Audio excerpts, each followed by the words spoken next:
Alam niyo ba ng mga batang Filipino noon, 3 years old below, ay pinapayagan ng manigarilyo?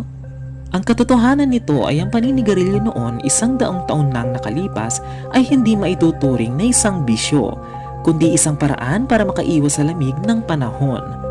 Sa katunayan, dahil ang paninigarilyo ay naging parte na ng ating pamumuhay, naging pangungutya ito ng mga Espanyol sa atin na mas nauna pa daw ang mga Filipino na natutong manigarilyo bago matutong mag-isip. At dahil dito, ang mga mananakop ay nakakita ng oportunidad para gawing industriya ang tobacco.